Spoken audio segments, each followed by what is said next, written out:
ಎಲ್ಲರ ಜೊತೆ ಯಾವಾಗ್ಲೂ ಕನೆಕ್ಟ್ ಆಗಿದ್ರು ಯಾಕೋ ಒಂಟಿ ಅಂತ ಅನ್ಸಿದ್ಯಾ? ಇವತ್ತಿನ ಜಗತ್ನಲ್ಲಿ ಇದು ತುಂಬಾನೇ ಕಾಮನ್.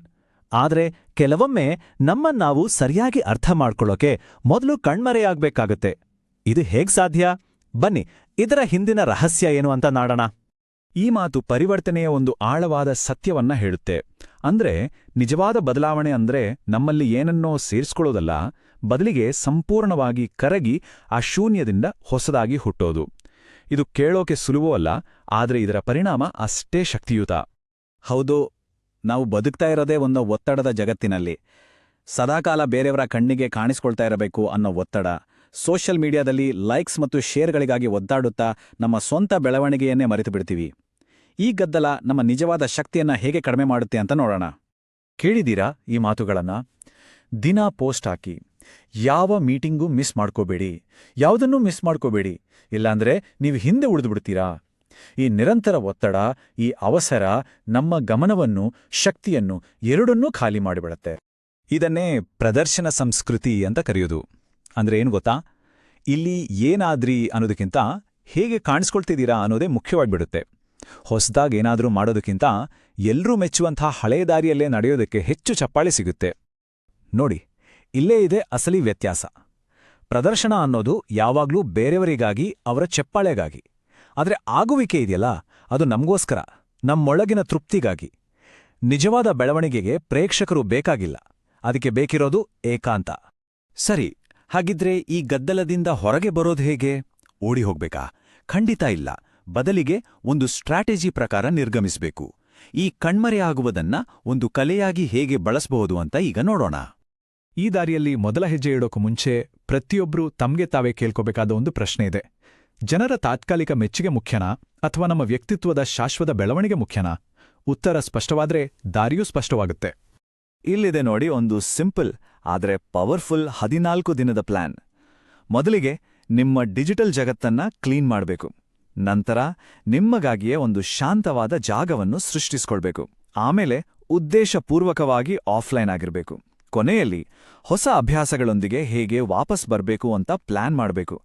ಇದು ಬರೀ ಡಿಟಾಕ್ಸ್ ಅಲ್ಲ, ಇದು ಮೈಂಡ್ ರೀಬಿಲ್ಡಿಂಗ್. ನಿಮ್ಮ ಪ್ಲಾನ್ಗಳ ಬಗ್ಗೆ ಯಾರಿಗೋ ಹೇಳ್ಬೇಡಿ. ಯಾಕೆ ಗೊತ್ತಾ? ಹೊಸದಾಗಿ ಶುರುವಾದ ಒಂದು ಕೆಲ್ಸ ಅದು ಒಂದು ಸಣ್ಣ ದೀಪದ ಥರ. ಬೇರೆಯವರ ಅಭಿಪ್ರಾಯ ಅನ್ನೋ ಗಾಳಿ ಬಂದ್ರೆ ಸಾಕು, ಅದು ಆರಿ ಹೋಗ್ಬೋದು. ಹಾಗಾಗಿ ನಿಮ್ಮ ಕೆಲಸವನ್ನ ಮೌನವಾಗಿ ಮಾಡಿ, ಅದರ ಫಲಿತಾಂಶವೇ ದೊಡ್ಡದಾಗಿ ಮಾತಾಡುತ್ತೆ. ಒಮ್ಮೆ ಹೊರಗಿನ ಪ್ರಪಂಚದ ಶಬ್ದವನ್ನು ಕಮ್ಮಿ ಮಾಡಿದ ಮೇಲೆ ನಿಮ್ಮ ಒಳಗಿನ ನಿಜವಾದ ಕೆಲಸ ಶುರುವಾಗತ್ತೆ. ಇದನ್ನೇ ಆಂತರಿಕ ಕುಲುಮೆ ಅನ್ನೋದು. ಇಲ್ಲಿ ನಿಮ್ಮ ಹಳೆ ವ್ಯಕ್ತಿತ್ವ ಕರಗಿ ಹೊಸ, ಇನ್ನಷ್ಟು ಗಟ್ಟಿಯಾದ ವ್ಯಕ್ತಿತ್ವ ರೂಪುಗೊಳ್ಳತ್ತೆ. ಒಂದು ನಿಮಿಷ ಕಣ್ಮುಚ್ಚಿ ಯೋಚನೆ ಮಾಡಿ. ಯಾರು ನಿಮ್ನ ನೋಡ್ತಿಲ್ಲ, ಜಡ್ಜ್ ಮಾಡ್ತಿಲ್ಲ, ಯಾರ ಲೈಕ್ಗೂ ಕಾಮೆಂಟ್ಗೂ ಕಾಯ್ಬೇಕಾಗಿಲ್ಲ. ಆಗ ಏನಾಗೋಕೆ ಧೈರ್ಯ ಮಾಡ್ತಿದ್ರಿ? ಬದಲಾವಣೆ ಅನ್ನೋದು ಸುಮ್ಮನೆ ಯೋಚನೆ ಮಾಡಿದ್ರೆ ಆಗಲ್ಲ, ಅದೊಂದು ದೈನಂದಿನ ಅಭ್ಯಾಸ. ಇಲ್ಲಿ ಕೊಟ್ಟಿರೋದು ಬರೀ ಲಿಸ್ಟ್ ಅಲ್ಲ, ಇವು ನಿಮ್ಮನ್ನೀವು ಹೊಸದಾಗಿ ರೂಪಿಸ್ಕೊಳ್ಳಕ್ಕೆ ಬೇಕಾದ ಟೂಲ್ಸ್. ಶಿಸ್ತಿನಿಂದ ಇವನ್ನ ಪಾಲಿಸಿದ್ರೆ ಅದ್ಭುತಗಳೇ ನಡೀತವೆ. ನೋಡಿ, ಇದು ತುಂಬಾ ಮುಖ್ಯವಾದ ಪಾಯಿಂಟ್. ಜನರನ್ನ ಇಂಪ್ರೆಸ್ ಮಾಡೋದನ್ನ ಬಿಟ್ಟು ನಿಜವಾದ ಆಸ್ತಿಗಳನ್ನ ಕಟ್ಟೋಕೆ ಶುರು ಮಾಡಬೇಕು. ಆಸ್ತಿ ಅಂದ್ರೆ ಏನು? ನಿಮ್ಮ ಸ್ಕಿಲ್ಸ್, ನಿಮ್ಮ ಜ್ಞಾನ, ನೀವು ಸದ್ದಿಲ್ಲದೆ ಸೃಷ್ಟಿಸೋ ಪ್ರಾಡಕ್ಟ್ಸ್, ಇವು ನಿಜವಾದ ಮೌಲ್ಯ. ಈ ದಾರಿಯಲ್ಲಿ ಖಂಡಿತ ಕಷ್ಟಗಳು ಬರುತ್ತೆ, ನೋವಾಗಬಹುದು. ಆದರೆ ಒಂದು ವಿಷಯ ನೆನಪಿಡಿ, ಆ ನೋವು ನಿಮ್ಗೆ ಶಿಕ್ಷೆಯಲ್ಲ, ಅದು ನಿಮ್ಮನ್ನ ಇನ್ನಷ್ಟು ಗಟ್ಟಿ ಮಾಡೋಕೆ ಬರ್ತಿರೋ ತಯಾರಿ. ಕಲ್ಲಿದಲು ಅತಿಯಾದ ಒತ್ತಡವನ್ನ ಅನುಭವಿಸಿದಾಗ ತಾನೇ ವಜ್ರವಾಗೋದು. ಸರಿ, ಇಷ್ಟೆಲ್ಲ ಆಂತರಿಕ ಕೆಲಸ ಆದ್ಮೇಲೆ ಜಗತ್ತಿನ ಮುಂದೆ ವಾಪಸ್ ಬರೋದು ಹೇಗೆ? ಅಸಲಿಗೆ ಬರ್ಲೇಬೇಕಾ? ಈ ಕೊನೆಯ ಹಂತದಲ್ಲಿ ನಿರ್ಧಾರ ಪೂರ್ತಿಯಾಗಿ ನಿಮ್ದೇ ಆಗಿರುತ್ತೆ. ಇಲ್ಲಿಂದ ಮುಂದೆ ಕಾಣಿಸ್ಕೊಳ್ಳೋದು ಅನ್ನೋದು ಒಂದು ಟೂಲ್ ಆಗುತ್ತೆ. ಅಂದ್ರೆ ಸುಮ್ಮನೆ ಅಹಂಕಾರಕ್ಕೋ ಮೆಚ್ಚುಗೆಗೋಸ್ಕರನೋ ಕಾಣಿಸ್ಕೊಳ್ಳೋ ಬದಲು ಒಂದು ಮುಖ್ಯವಾದ ಉದ್ದೇಶ ಇದ್ದಾಗ ಮಾತ್ರ ಸರಿಯಾದ ಟೈಮ್ ನೋಡಿ ಜನರ ಮುಂದೆ ಬರೋದು. ಇದೆಷ್ಟು ಅದ್ಭುತವಾದ ಮಾತು ಅಲ್ವಾ? ನಿಮ್ಮ ನಕ್ಷೆಗಳನ್ನ ಮುಚ್ಚಿಡಿ ಅಂದ್ರೆ ನೀವು ಯಶಸ್ಸು ಗಳಿಸಿದ ಸಂಪೂರ್ಣ ಸೀಕ್ರೆಟ್ ಪ್ಲಾನ್ ಅನ್ನ ಎಲ್ಲರ ಮುಂದೆ ಇಡಬೇಡಿ, ಆ ರಹಸ್ಯವನ್ನ ಕಾಪಾಡಿಕೊಳ್ಳಿ. ಆದ್ರೆ ನಿಮ್ಮ ದೀಪವನ್ನ ಹಂಚಿಕೊಳ್ಳಿ ಅಂದ್ರೆ ನಿಮ್ಮ ಜ್ಞಾನದ ಬೆಳಕಿನಿಂದ ಬೇರೆಯವರಿಗೆ ದಾರಿ ತೋರಿಸಿ.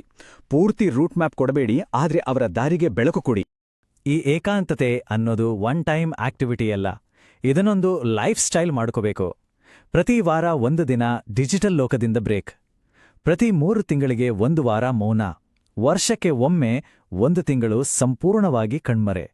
ಇದು ನಿಮ್ಮ ಶಕ್ತಿಯನ್ನ, ನಿಮ್ಮ ಸ್ಪಷ್ಟತೆಯನ್ನ ಯಾವಾಗ್ಲೂ ಕಾಪಾಡುತ್ತೆ. ಹಾಗಿದ್ರೆ ಈ ಇಡೀ ಚರ್ಚೆಯಿಂದ ನಾವು ಕಲಿಬೇಕಾದ 3 ಮುಖ್ಯವಾದ ಪಾಠಗಳು ಯಾವುವು? ಬನ್ನಿ ನೋಡೋಣ. 3 ವಿಷಯಗಳು. ಮೊದಲನೆಯದು, ನಿಜವಾದ ಶಕ್ತಿ ಗದ್ದಲದಲ್ಲಿ ಸಿಗಲ್ಲ, ಅದು ಮೌನದಲ್ಲೇ ರೂಪುಗೊಳ್ಳುತ್ತೆ. ಎರಡನೇದು, ಕಣ್ಮರೆಯಾಗೋದು ಸೋತು ಹೋಗಿದ್ದಕ್ಕೆ ಅಲ್ಲ, ಹೊಸದಾಗಿ ಹುಟ್ಟೋಕೆ. ಮತ್ತು 3ನೇದು, ಜಗತ್ತಿನ ಮುಂದೆ ಬಂದಾಗ ನಿಮ್ಮನ್ನು ನಡೆಸಬೇಕಿರೋದು ನಿಮ್ಮ ಅಹಂಕಾರ ಅಲ್ಲ, ನಿಮ್ಮ ಉದ್ದೇಶ. ಕೊನೆಯದಾಗಿ ಈ ಪ್ರಶ್ನೆ ನಿಮ್ ಜೊತೆಗಿರ್ಲಿ. ಆಯ್ಕೆ ನಮ್ಮ ಮುಂದೆ ಇದೆ. ಗದ್ದಲದಲ್ಲಿ ಕಳೆದು ಹೋಗ್ಬೇಕಾ ಅಥವಾ ಮೌನದಲ್ಲಿ ನಮ್ಮನ್ನ ನಾವು ಕಂಡುಕೊಳ್ಬೇಕಾ? ಜಗತ್ತು ಬೇಕಾದ್ರೆ ಕಾಯಬಹುದು, ಆದ್ರೆ ನಮ್ಮ ಬೆಳವಣಿಗೆ ಕಾಯೋಕ್ಕಾಗಲ್ಲ ಅಲ್ವಾ?